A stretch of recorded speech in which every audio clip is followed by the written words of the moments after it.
সবকিছুই ঠিক আছে, কিন্তু এই যে লাইফ জ্যাকেট পরিয়ে দিয়েছে, মোটা সোটা নোংরা আখানা, এটা কিছু করার নেই, পড়তেও হবে, না পড়লে মুশকিল আছে। দশাশ্বমেধ ঘাট পৌঁছে গেছি, দিয়ে চাট খাচ্ছি, চাট, সিঙ্গাড়ার চাট, সকালের জল খাবার। দেখুন মানুষের পুজো দেওয়ার লাইন পড়েছে, দেখুন বেলা 10:30 বাজলো এখন। কালকে তো আমি সন্ধ্যেবেলা পুজো দিয়েছি, যখন সমস্ত বেশিরভাগ মানুষ গঙ্গার আরতি দেখতে ব্যস্ত ছিলেন, তো তখন আমি সেই সময় এসেছি বাবা দর্শন করতে। লাইন পড়েছিল, কিন্তু আধ ঘন্টার মধ্যে আমার খুব ভালোভাবে দর্শন হয়ে গেছে।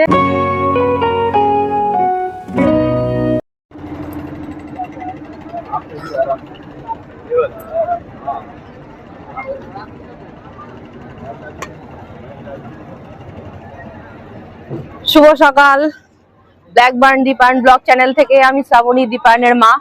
এই মুহূর্তে আছি দশাশ্বমেধ ঘাটের নৌকোর ওপর। আজকে হবে নৌকো বিহার, তো খুব ভালো লাগছে। মানে এই পাড়ঘাটা থেকে, মানে দশাশ্বমেধ এই ঘাটটা থেকে এই নৌকো পর্যন্ত যে পৌঁছানোটা বেশ ইন্টারেস্টিং ব্যাপার আছে, ভালো লাগলো, কিন্তু ভিডিও করতে পারিনি। তো আজকে সকালটা শুরু হোক বেনারসের দশাশ্বমেধ ঘাটের বোটিং রাইড দিয়ে।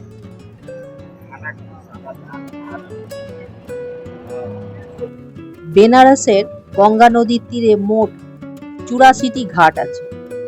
তার মধ্যে আমরা আজকে 40টি ঘাট ঘুরব, মাত্র 100 টাকার বিনিময়ে।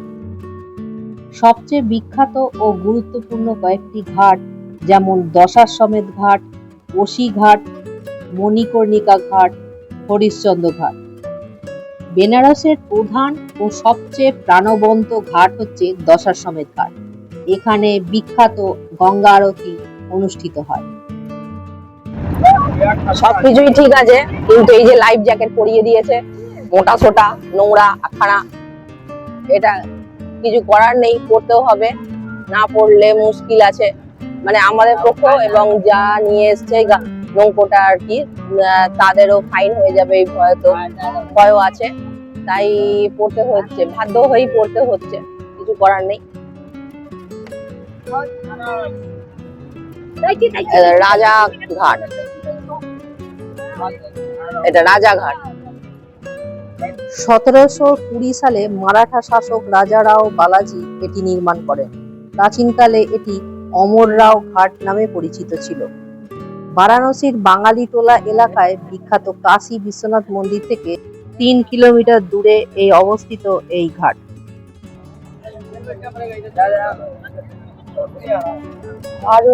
বেশ ভালো অভিজ্ঞতা হচ্ছে।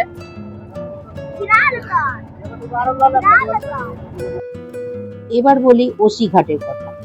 গঙ্গা ও ওসি নদীর মিলনস্থলে অবস্থিত এই ওসি ঘাট।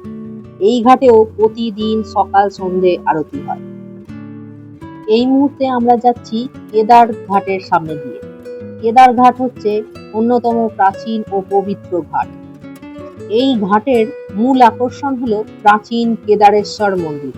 ভক্তদের বিশ্বাস, এখানে স্নান করা ও কেদারেশ্বর দর্শন করা সরাসরি হিমালয়ের কেদারনাথ যাত্রার সমতুল্য।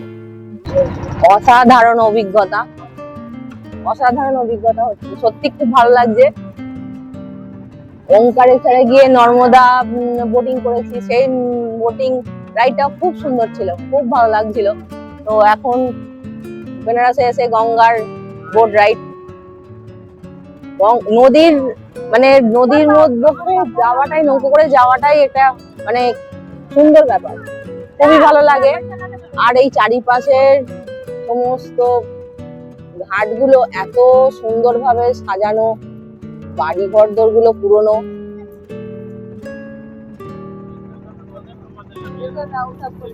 সব মিলিয়ে বোট রাইড বেশ ভালোই চলছে।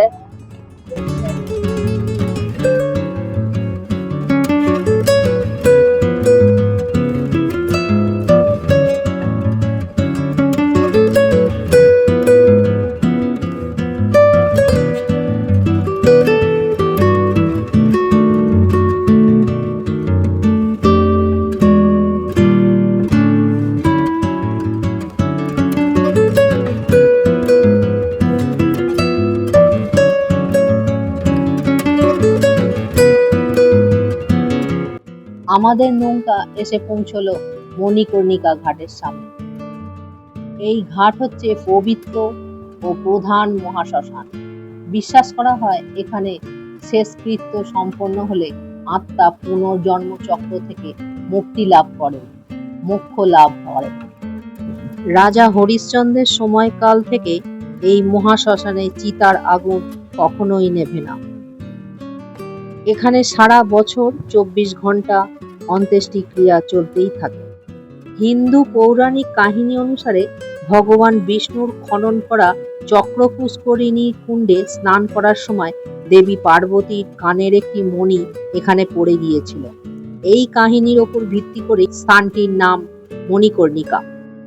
আর এই ঘাটের পাশেই বাবা বিশ্বনাথের মূল মন্দির থেকে গঙ্গার তীরে আসার মেন গেট। আমরা সবাই মিলে এই নৌকো ভ্রমণ বেশ ভালোভাবে উপভোগ করলাম।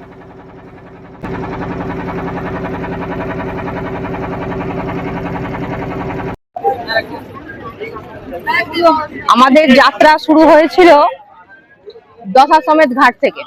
দশাশ্বমেধ ঘাট থেকে 40টা ঘাট ঘোরালেন এনারা, বোট রাইডার যারা করছিলেন। আমাদের বোট রাইড শুরু হয়েছিল দশাশ্বমেধ ঘাট থেকে। দশাশ্বমেধ ঘাটে 7টা 20 নাগাদ ছাড়লো নৌকো।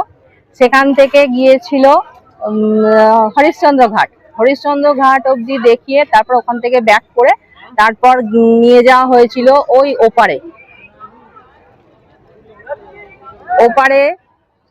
সবাইকে যারা যারা স্নান করবেন তাদের স্নান করানোর জন্য স্নান করলেন ওখানে। স্নান করে ওখান থেকে আবার আধ ঘন্টা পর বোট ছেড়ে তারপর এদিকে মণিকর্ণিকা ঘাট ঘোরা হলো। মণিকর্ণিকা ঘাট ঘুরে তারপর এসে দাঁড়িয়েছে, নামিয়ে দিল আমাদের মীর ঘাটে। এই হচ্ছে মীর ঘাট। এই মীর ঘাটের পাড় ধরে সোজা হেঁটে চলে গেলেই দশাশ্বমেধ ঘাট, পাশেই দশাশ্বমেধ ঘাট। তো এইটুকু হাঁটা পথ আমাদের জন্য ছেড়ে দিল আর কি। হেঁটে আর কি উপভোগ করতে করতে, গঙ্গার ঘাট উপভোগ করতে করতে হেঁটে সামান্য আর কি হেঁটে গিয়ে দশাশ্বমেধ ঘাটে পৌঁছানো যাওয়া। এবার যারা এদিক থেকেও যারা মেন রোডে উঠতে চায় তারাও মেন রোডে উঠে যেতে পারে, আর যারা দশাশ্বমেধ ঘাট যেতে চায় তারা হেঁটে দশাশ্বমেধ ঘাট পৌঁছে যাবে। তো কোনো অসুবিধা নেই। তাহলে দেখি এবার কি করবি। এবার ঘরের দিকে যাব, জিনিসপত্র রেডি হয়ে আছে। এবার আমার এখান থেকে বেনারস থেকে বিদায় নেওয়ার পালা। বেনারস থেকে আজকে বেরিয়ে যাব, কোথায় যাব? স্টেশনে। হোটেলের ঘর আজকে চেক আউট করে বেরোবো, যাব বারাণসী জংশন। বারাণসী জংশনে ট্রেন ধরবো। ট্রেন ধরে কোথায় যাই সেটাও বলবো আপনাদের, নিশ্চয়ই বলবো। তাহলে আপাতত বেনারসটা ঘুরে দেখে আজকে অবধি দেখে নি। 1735 সালে তৎকালীন ফৌজদার মীর রুস্তম আলী এই ঘাটটি নির্মাণ করেন। এই হচ্ছে মানমহল ঘাট। 1830 সালে নারায়ণ রাজবংশ কর্তৃক নির্মিত এই সুন্দর স্থাপত্য ও ঐতিহাসিক ঘাটটি নির্মাণ হয়।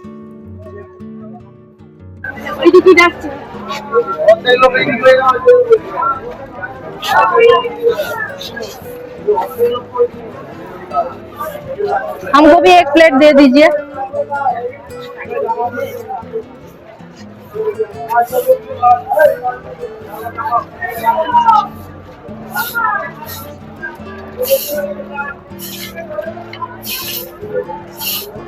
इनको वायरल कर दीजिए। कब काल हुआ? हम सुबह काल है।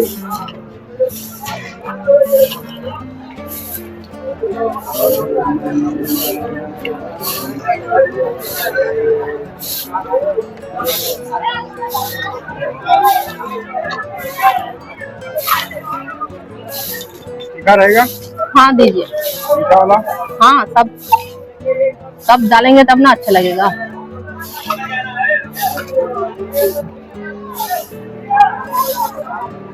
दीजिए।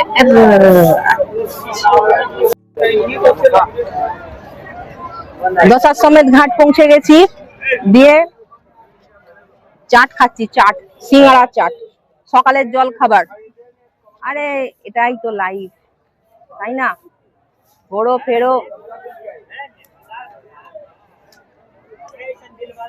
এনজয় করো। সমস্ত খাবার যেখানে খাবেন সেখানেই ভালো। কড়া রোদ্দুরে গঙ্গার ধারে বসে, এই যে সামনে রোদ্দুর ওলা গঙ্গার ঘাট, একদম করকর করছে রোদ্দুর।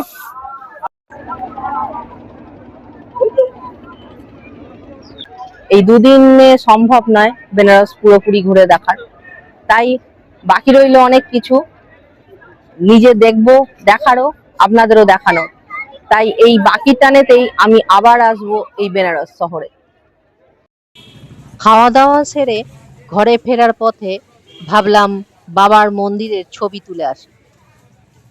যেতে গিয়ে চোখে পড়লো খিচড়ি বাবার মন্দির, সামনে খিচড়ি তৈরি হচ্ছিল মেশিনে। বেশ কিছুক্ষণ দেখলাম দাঁড়িয়ে খিচুড়ি তৈরি মেশিনে, খিচুড়ি তৈরির আয়োজন, সমস্ত কিছুই। বাবাকেও দর্শন করলাম, করে চলে গেলাম বাবা বিশ্বনাথ মন্দিরের ছবি তুলতে করিডোরে। 1-2 নম্বর যে গেটটি, তার সামনে দিয়েই ঢুকে 2 নম্বর গেট যে রাস্তাটি, সেই রাস্তাটি ধরে চলে গিয়েছিলাম করিডোরে।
এই করিডোরের ওপর দেখেই দেখা যাচ্ছে যেরকম বিশ্বনাথের কাশী বিশ্বনাথ বাবার মন্দির, তেমনি দেখুন মানুষের পুজো দেওয়ার লাইন পড়েছে। দেখুন বেলা 10:30 বাজলো এখন, বেলা 10:30টায় মানুষের ভিড় দেখুন পুজো দেওয়ার। কালকে তো আমি সন্ধ্যেবেলা পুজো দিয়েছি, যখন সমস্ত মানুষ, বেশিরভাগ মানুষ গঙ্গার আরতি দেখতে ব্যস্ত ছিলেন, তো তখন আমি সেই সময় এসেছি বাবার দর্শন করতে। লাইন পড়েছিল, কিন্তু আধ ঘন্টার মধ্যে আমার খুব ভালোভাবে দর্শন হয়ে গেছে, বাবার পুজো দিয়েছি। সব থেকে বড় আমার জীবনের প্রাপ্তি হচ্ছে বেনারসে আমার এই প্রথম, কিন্তু বেনারসে এসে আমার সব থেকে বড় প্রাপ্তি যে বাবা বিশ্বনাথের মানে মূল গর্ভগৃহের সামনে যে ঠাকুরমশাই পুজো করাচ্ছিলেন, তিনি দীপায়নের বা আমার ছেলে পিকুর আর কি ছবি তুলে নিয়ে, নিজের হাতে তুলে নিয়ে গিয়ে বাবার দর্শন করিয়েছে। তো পিকু খুব ভালোভাবে দর্শন করেছে বাবা বিশ্বনাথের। আমার মানে বেনারসে আসা আমার সব থেকে বড় প্রাপ্তি সেটাই। তো যাই হোক, ঠাকুর মানে ছেলেটা থাকুক, যেখানে থাকবে ভালো থাকবে। যদি বাবার কাছেই থাকে, বাবা বিশ্বনাথের কাছে, আরো শান্তি পাবো আমি। খুব ভালো থাকুক ছেলেটা। তো যাই হোক, সেই সময়, এই সময়গুলো যেগুলো যেখানে অন্য মানুষেরা যেখানে মানে বিজি থাকবে, তখন আপনারা মন্দিরে এসে বাবার দর্শন করলে খুব তাড়াতাড়ি শীঘ্র দর্শন হয়ে যায়। তো যাই হোক, খুব ভালো দর্শন করেছি, পুজো দিয়েছি, এবং আজকে সকালবেলা এসেছি বাবার মন্দিরের ছবি তুলতে। তো দেখছি এই প্রচন্ড লাইন পড়েছে, ভিড়, মানুষের ভিড় দেখুন কি বিশাল ভিড়। আপনাদের আরেকবার বাবা বিশ্বনাথ মন্দিরের দর্শন করিয়ে দিই।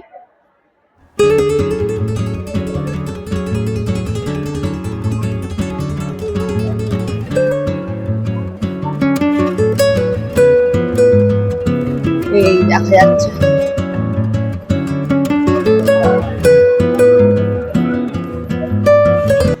করিডোর থেকে বেরিয়ে ঘরে যাব বলে মেন গেট দিয়ে বেরোচ্ছি, দেখি মেন গেটের দুপাশে প্রচুর মিষ্টির দোকান। লোভ সামলাতে না পেরে একটা মিষ্টির দোকানে দাঁড়িয়েই গেলাম। আপনাদেরও দেখাই। খাওয়ার সময় আর ভিডিও করা হয়নি, তাই পরে দেখাচ্ছি। প্রচুর মিষ্টি, সুন্দর সুন্দর মিষ্টি, দেখতে যেমনি সুন্দর, টেস্টেতেও অসাধারণ। লস্যিও আমি খেয়েছিলাম, সুন্দর এবং খুবই টেস্টি। আপনাদের কাছেও ছোট্ট একটা অনুরোধ, যদি বেনারস যান মিষ্টির দোকান থেকে অবশ্যই মিষ্টি ট্রাই করবেন, খুবই টেস্টি এবং খুবই ভালো।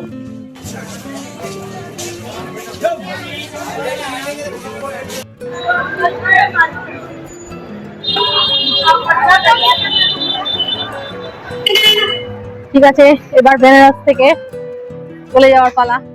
অনেক কিছু বেনারসের অনেক কিছু বাকি রইলো, আবার এই বাকির টানেতেই আবার আসবো এই বেনারস শহরে। মন ভরে বাবা বিশ্বনাথকে দর্শন করেছি, মা অন্নপূর্ণাকে দর্শন করেছি। এবার এখান থেকে বেরিয়ে স্টেশন, বারাণসী স্টেশন। তো ঠিক আছে, তাহলে আজকের ভিডিওটা এতটাই। বেনারসের পথে রাস্তায় ঘুরতে বেশ ভালো লাগছে। আজকের ভিডিওটা এতটাই, বেনারসের ভিডিও এতটাই। আবার দেখা হচ্ছে পরের ভিডিও, পরের ব্লগে। তাহলে ততক্ষণ সঙ্গে থাকুন ব্ল্যাক বার্ন দীপায়ন ব্লগ চ্যানেলের সঙ্গে। এবং আপনারা সবাই সকলেই ভালো থাকবেন, সুস্থ থাকবেন, আনন্দে থাকবেন। Good night.